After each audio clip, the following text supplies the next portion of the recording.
Bom dia, meu nome é Luiz Antonic, sou professor universitário e apresento semanalmente uma análise do Boletim Focus do Banco Central do Brasil. Na semana passada, a Bolsa subiu com o resultado das eleições. A Bolsa Brasileira subiu 5,7%, ou seja, é uma subida bastante razoável. Isso se deu não por conta de o Lula ter ficado em primeiro, ou por conta de o Bolsonaro ter feito mais votos do que aquilo que esperavam os institutos de pesquisa. O resultado da Bolsa e o resultado do dólar da semana passada, o dólar caiu e a Bolsa subiu, foram bons porque o mercado financeiro acredita que esse Congresso que foi eleito Câmara e Senado, são bons para o mercado financeiro. Então, não está ligado ao presidente, mas sim ao Congresso Nacional. Esse Congresso Nacional, nos olhos do mercado financeiro, é bom.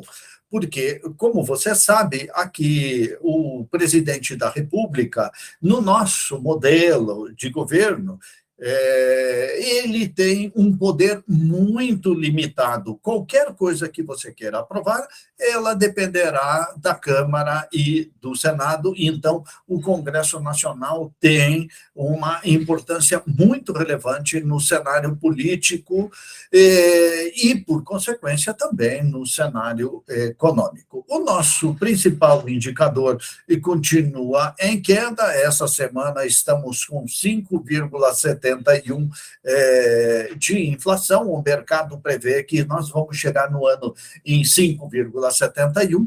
Você vai já ver em seguida aqui que me parece que é bastante baixo, né?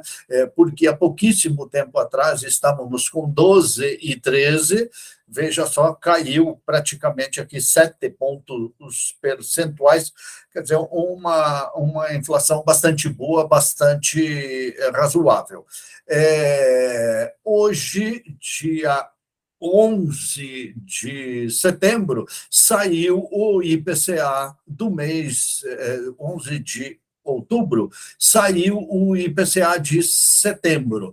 Sempre sai mais ou menos o dia 10 do mês seguinte. E você pode ver que o resultado foi 0,29. Aliás, foi um pouco melhor do que aquilo que a Ambima tinha projetado. A Ambima chega muito próximo sempre desse número aqui, mas foi ainda um pouquinho melhor do que a Ambima tinha projetado. E como você pode ver aqui, estamos há 3 meses com deflação. É claro que essa deflação aqui, ela não deve-se a uma questão estrutural. Essa deflação deve-se àquela redução nos impostos sobre a gasolina, redução eleitoreira sobre os impostos da gasolina e as contas de energia elétrica. Então, você veja que nós estamos com 7,17 acumulado nos últimos 12 meses e a previsão é por 5,71.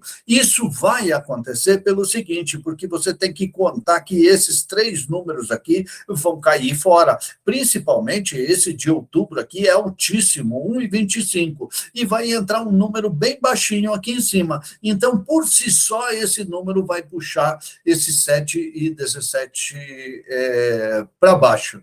Então, você pode ver aqui, chegamos nesse desastroso 12,13%, no começo do ano, eu acredito que em abril, e agora estamos com 7,17, quer dizer, uma bela de uma queda na inflação, e que, aliás, olha só, né, como vinha subindo, e aí com essa alteração do preço dos combustíveis, ela teve essa queda aqui espetacular, baixando para 7,17. Então, isso se deve a previsão para outubro é alguma coisa que próxima de zero, um pouquinho acima de zero. Como você tinha outubro do ano passado com 1,25, você imagina que se no nosso outubro, vamos fazer um número absurdamente elevado, 0,5, mesmo assim a gente teria 1% baixando aqui, isso aqui vai para 6,17. O IGPM segue na mesma balada, você pode ver que ele caiu aqui bastante também, e isso também se deve à mesma causa que eu tenho sempre explicado aqui, a questão dos combustíveis e da energia elétrica. O IGPM de setembro, olha só o tamanho do negativo que deu aqui, 0,7, e para outubro espera-se um negativo bem grande, alguma coisa aqui em torno de 1% de negativo, então o ano deveria fechar aqui com 7,79%. As previsões pelo PIB aqui mantiveram-se de acordo com a semana passada, 2,70%, mas o que eu achei muito interessante é que o Ministério da Economia mudou a previsão, o Banco Central mudou a previsão, o Banco Itaú mudou a previsão também, todos eles mudaram a previsão para acima. Eu acredito piamente nesse 2,70 aqui, porque a nossa economia, agora nesse final de ano, está bem aquecida face à inflação que caiu e face a essa injeção de dinheiro que o governo fez. Isso aí deve melhorar ainda mais a taxa de desemprego. O dólar, a previsão de fechar o ano é com 5,20, a tendência é que o dólar baixe um pouquinho. Na semana passada, ele teve aqui um desempenho que foi bastante bom para nós, né? Porque estava em 5,39 e caiu para 5,21 por aquelas razões que eu falei para você, e que foi a eleição do Congresso Nacional. Não pense na eleição do presidente da República, porque a influência do presidente da República na economia é muito limitada. Quem manda aqui nesse país, efetivamente, é o Congresso Nacional. Então, a previsão aqui do Banco BTG de 5,24 dá para manter aqui em 5,24. Quanto à taxa Selic, ela hoje está em 13,75. Na reunião do Copom foi mantido 13,75, mas acontece que temos reunião do Copom no dia 26 de outubro e o que deve acontecer é que ela deve permanecer em 13,75. Por quê? Porque o mundo inteiro está elevando as taxas de juros e como o mundo inteiro está elevando as taxas de juros, para conter a inflação, o Brasil não vai poder puxar essa taxa para baixo, o que vai ser, de certa forma, muito ruim para o nosso empresário brasileiro, porque as coisas vão ficar muito caras para ele e, principalmente, a formação de preços fica bastante prejudicada. E, então, aqui, o que a gente está esperando agora para o mês de outubro é que ela se mantenha no 13,75. Refiz aqui o meu quadrinho de investimentos, Selic a 13,75, a inflação a 7,17, CDI a 13,65 e estou com uma TR de 1,97. Você pode ver que pela primeira vez no ano, não, acho que nos últimos 12 meses a poupança ficou positiva, aqui deu praticamente 1% a poupança positiva, a LCI a 102% do CDI, 6,56%, e o CDB a 120% do CDI, com praticamente 8% de rentabilidade. Muito cuidado, continue com cuidado aqui com os fundos de investimento. E se você tiver caderneta de poupança, considere em migrar para um do outro outro tipo de investimento. E agora eu queria responder aqui uma pergunta que eu acho que é muito difícil de responder, mas eu vou tentar aqui sintetizar nesses 4 minutos ainda que eu tenho aqui para terminar. Como comparar investimentos? Como é que você faria para comparar investimentos? Bom, em primeiro lugar, é bastante difícil, você precisa ter muita informação, precisa saber muita coisa. A primeira coisa que você tem que considerar é o prazo. Hoje, nós estamos o seguinte, num prazo mais curto, nós estamos com uma taxa de juro mais alta. Isso é o contrário, não, isso está ilógico, mas nós estamos passando uma fase na economia muito ruim no mundo inteiro, então essa questão do prazo, ela se torna bastante relevante. Então, a primeira coisa que você tem que ver é o prazo. Com relação ao prazo, você tem que pensar que, dependendo do que você vai fazer com esse dinheiro no futuro, você tem que ver muito bem isso, porque você tem aplicações que são específicas. Por exemplo, eu quero fazer uma aplicação para 1 ano, eu não vou precisar o dinheiro para 5 anos, puxa, vai ser uma aplicação completamente diferente. Então, o prazo é o primeiro item que você tem que prestar atenção. O segundo item que você tem que prestar atenção é a liquidez. Veja só, quando você pensou no prazo, você também vai ter que pensar se você vai precisar do dinheiro ou não vai precisar do dinheiro. Então, imagina o seguinte, é um dinheiro que eu posso precisar amanhã. Então, você tem que procurar uma aplicação que seja D0 ou que seja D1,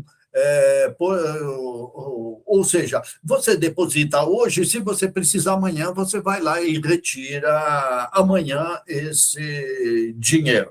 Tome muito cuidado com isso, porque quanto mais rápido você tirar o dinheiro, maior é o imposto que você vai pagar. Mas preste bastante atenção para ver quando que você vai precisar do dinheiro. Por exemplo, se você colocar numa LCI, que é uma excelente aplicação, você só poderá movimentar o dinheiro depois de 90 dias. Então, puxa, se houver a mínima possibilidade de você precisar do dinheiro, puxa, nunca vou colocar numa LCI, vou procurar um CDB com liquidez diária. Em terceiro ponto, eu vou colocar para você aqui o rendimento. O rendimento é outra coisa complicada para você calcular. Então, você vai ver o seguinte, você vai ver hoje que eu tenho um pré-fixado com 5,45, eu acabei de ver esse número agora na minha corretora, 15% de pré-fixado, e você vai achar IPCA mais até 9, 10%, IPCA mais 9%, IPCA mais 10%, você vai encontrar CDI mais 2%, CDI mais 5%, CDI mais 4%, e você vai achar outras que te pagam 120% do CDI. Então, veja só o seguinte, quanta coisa você precisa saber para poder decidir aqui qual que seria a melhor que você pode fazer.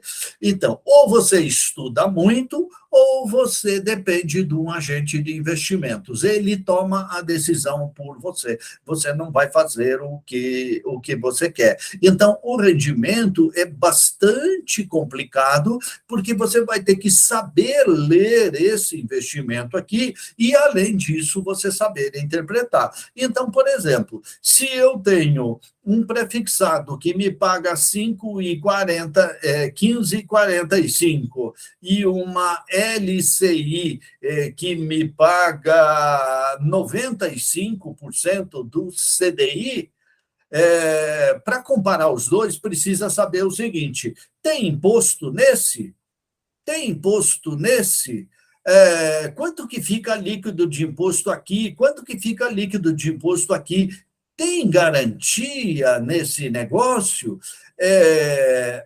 Então, são essas coisas. Até quanto é a cobertura do Fundo Garantidor de Crédito? Então, são várias perguntas para você responder. Por isso que eu coloquei o rendimento aqui como um terceiro. Você não pode ir direto no rendimento. Eu vou pegar esse daqui porque ele está rendendo mais. Não, porque tem investimentos que têm imposto de renda, outros não têm imposto de renda. E o imposto de renda, o normal, por exemplo, que é a tabela regressiva, se você mexer no dinheiro antes de 180 dias, o imposto é 22,5%. Quer dizer, o imposto de renda está te comendo um terço, um quarto do valor da aplicação. Depois, também, você tem que ver aqui os custos. Às vezes, tem taxa de custódia. Por exemplo, se você compra um título do Tesouro Nacional, ele tem uma taxa de custódia de 0,25% que você paga para a B3, que é a nossa bolsa, guardar o título. Tem taxa de administração, e tem uma série de coisas, às vezes tem carregamento, e essas coisas, elas pesam muito no valor do seu investimento. Você veja que eu peguei do Banco Safra uma tabelinha na qual o Banco Safra faz uma comparação entre um fundo dele, que é o Sparta Premium, que é um fundo maravilhoso, e ele faz essa comparação aqui do Sparta Premium com uma série de fundos do Banco do Brasil. E ele coloca aqui também a caderneta de poupança. Essa caderneta de poupança eu deixei na mesma base desses fundos aqui, ou seja, eu alterei essa caderneta de poupança aqui para que, como se ela tivesse imposto de renda, para poder comparar com os fundos. Então, você veja aqui, na medida que a taxa de administração aumenta para cá, olha o que acontece com o rendimento dos fundos. O rendimento vai cair. Na medida que a taxa de administração aumenta, esse rendimento vai cair. Então, se você não tomar muito cuidado ao aplicar num fundo desse, o que pode acontecer é o seguinte: a caderneta de poupança é considerada o investimento dos tolos. Então, você pode, de tolo, você pode passar a ser um sabichão. Por quê? Porque se você comprar, dependendo do tipo do fundo que você comprar, por conta da taxa de administração, você vai acabar perdendo para a caderneta de poupança. É muito fácil de você perder para a caderneta de poupança. Por isso, seria muito interessante que você conhecesse esses passos aqui. E o penúltimo item que eu queria falar é sobre a segurança. Então, o Fundo Garantidor de Crédito, quando for uma emissão bancária, ele cobre até 250 mil por CPF, por investimento. Então, se você tiver um dinheiro para aplicar, imagina que você é um ricaço e tem 500 mil reais para aplicar, não vá pôr 500 mil reais numa coisa só, divida em 5, ponha 100 mil em cada um dos ativos, que você está protegido em todos eles. Se for uma emissão privada, aí você não tem cobertura do Fundo Garantidor Bancário. Por exemplo, um CRI, um CRA, uma debênture, essas coisas não tem. Um fundo de investimento, essas coisas ela não tem cobertura do Fundo de Garantidor de Crédito, porque elas não são papéis de emissão bancária. Então, tome cuidado nesse negócio. Isso aqui é muito difícil de acontecer, de quebrar, mas pode acontecer. E, por último, eu queria dizer para você, se você tem dúvida, se você não entendeu nada do que eu falei, se você não tem intenção de aprender nada, olha, eu te aconselho o seguinte, fique na caderneta de poupança, porque você não passa por tonto e também não vai cair na mão de algum espertalhão aí. E evite de investir em bancos grandes não são bons para isso, pagam pouco, não são preparados para atender. Invista sempre por intermédio de uma corretora que você fará um melhor negócio. Então, meus amigos, essa semana é isso. Muito obrigado e até a semana que vem.